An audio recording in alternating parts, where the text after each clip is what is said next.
Good morning students.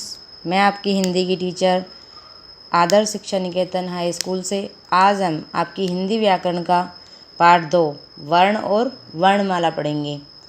आपका part 1 complete हो चुका है। अब हम पार्ट 2 वर्ण और वर्णमाला लेटर एंड अल्फ़ाबेट्स पढ़ेंगे। ठीक है। आप जब भी बोलते हैं तो आपके बोलते समय मुंह से कोई ना कोई आवाज़ या कोई ना कोई ध्वनि निकलती है, और इस आवाज़ या इस ध्वनि को जब आप लिखकर प्रकट करते हैं तो उसे क्या कहते हैं? वर्ण कहते हैं। यानी वह छोटी से छोटी ध्वनि जिसके टुकड़े नहीं किए जा सकते वर्ण कहलाती है। छोटी से छोटी ध्वनि जिसके टुकड़े नहीं किए जा सकते वो वर्ण कहलाती है, या छोटी से छोटी ध्वनि को वर्ण कहते हैं। अब है वर्ण के प्रकार। वर्ण के 2 प्रकार होते हैं, स्वर और व्यंजन। स्वर जो होते हैं वो 11 होते हैं, व्यंजन जो होते हैं वो 35 होते हैं। स्वर ए से लेके औ और तक, एस ए आ छोटी बड़ी छोटा ऊ बड़ा ऊ ए आई ओ औ, ये सभी स्वर होते हैं। और कै से लेके है तक सभी व्यंजन होते हैं। अब स्वर किसी भी को बोलने के लिए, किसी भी स्वर को बोलने के लिए किसी और वर्ण की आवश्यकता नहीं होती, यानी किसी व्यंजन की आवश्यकता नहीं होती, या किसी भी वर्ण की सहायता नहीं लेनी पड़ती। लेकिन व्यंजन को बोलने के लिए स्वर की आवश्यकता पड़ती है। क्या पड़ती है? स्वर की आवश्यकता। यानी अगर हमें कोई व्यंजन बोलना है तो उसमें बोलने के लिए हमें स्वर उसके अंदर होना कंपलसरी है, वरना वो कैसा होगा? आधा वर्ण होगा। जैसे आपने लिखा कै, तो कै जो है वो पूरा तभी होगा जब उसमें कोई स्वर मिलेगा। अगर उसमें स्वर नहीं होगा तो वो आधा होगा। आधा होगा तो या तो ऐसे लिखेंगे, ऐसे, या फिर ऐसे लिखेंगे। ठीक है। जो ये वाला हम लगाते हैं नीचे तिरछी लाइन, इसको क्या कहते हैं? हलंत। क्या कहते हैं? हलंत। यानी जो तिरछी लाइन होती है उसको हलंत कहते हैं। ठीक है। अब आता है आपका वर्णमाला। वर्णमाला से पहले हम देखते हैं कि व्यंजन, हर व्यंजन में ए स्वर शामिल होता है। अब आप सोचेंगे कि ए जुड़ा हुआ तो नज़र नहीं आता, तो शामिल कैसे होता है? क्योंकि ए की कोई मात्रा नहीं होती। मैंने आपको बताया ए की आपने सेकंड क्लास में भी पढ़ा है कि ए स्वर की कोई मात्रा नहीं होती। लेकिन अगर हमने ऐसे लिखा, अगर हमने लिखा च, तो अब इसमें ये मान लीजिए आप कि इसमें ए वर्ण है। अगर ए वर्ण नहीं होगा तो फिर च कैसे लिखा होगा?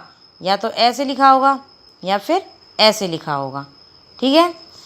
अब उसके बाद आते हैं वर्णमाला। वर्णों के निश्चित क्रम को वर्णमाला कहते हैं। निश्चित क्रम यानी कि 1 बाई 1। अब आपको पता है ऐ से अनार के बाद आ से आम ही आएगा, उसके बाद ई से इमली, ई से ईख, ऊ से उल्लू, ऊ से ऊन। ऐसा तो हो नहीं सकता कि आप 6 चम्मच लिखो और उसके बाद टे से टमाटर लिख दो। नहीं है ना कंपलसरी। आपको कैसे कबूतर के बाद कैसे खरगोश ही लिखना पड़ेगा। आप गैसे गमला नहीं लिख सकते, ये क्या हो जाएगा? गलत हो जाएगा। 6 चम्मच के बाद 6 छतरी लिखना पड़ेगा। अगर आपने लिख दिया 6 झंडा तो आपका ये गलत हो गया।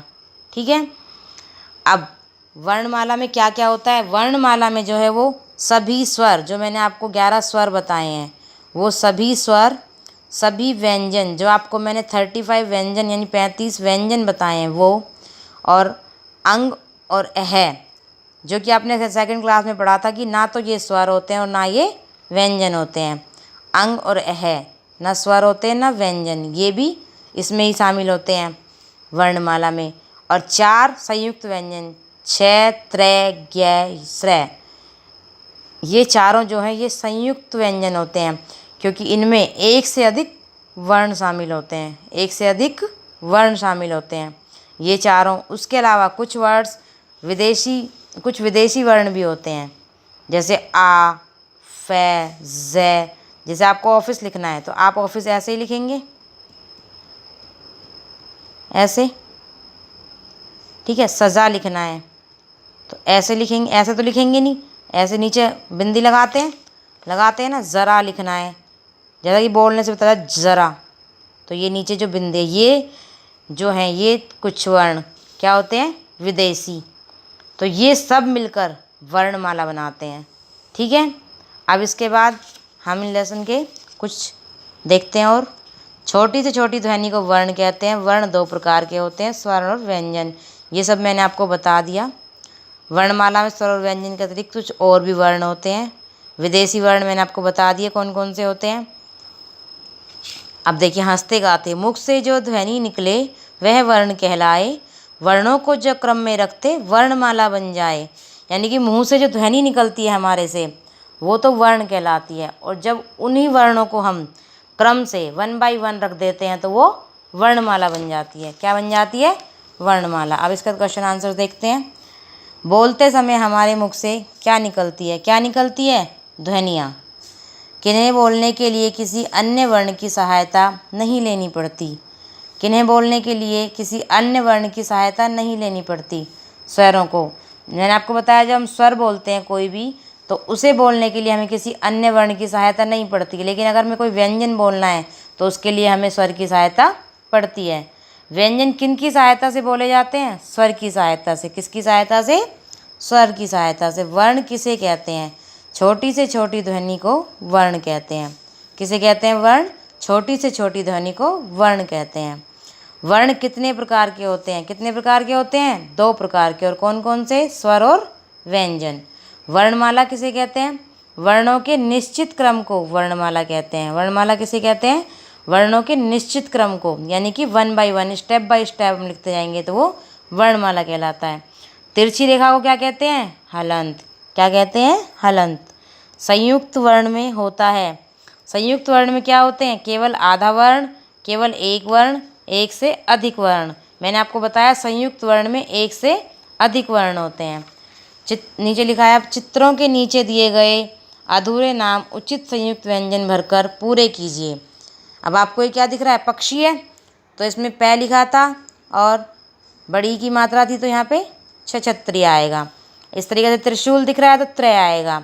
ये यज्ञ दिख रहा है तो ज्ञ आएगा। ये श्रमिक दिख रहा है तो श्रीमान, ये आपको श्रीमान दिख रहा है, यहाँ पे मान लिखा हुआ था, बड़ी की मात्रा थी तो यहाँ पे श्रेय आएगा, क्योंकि हमें यहाँ पे संयुक्त व्यंजन भरने थे। छ, त्रय, ज्ञ, श्रेय। मैंने आपको बताया 4 संयुक्त व्यंजन होते हैं, छ, त्रय, ज्ञ, श्रेय। तो ये चारों आ गए।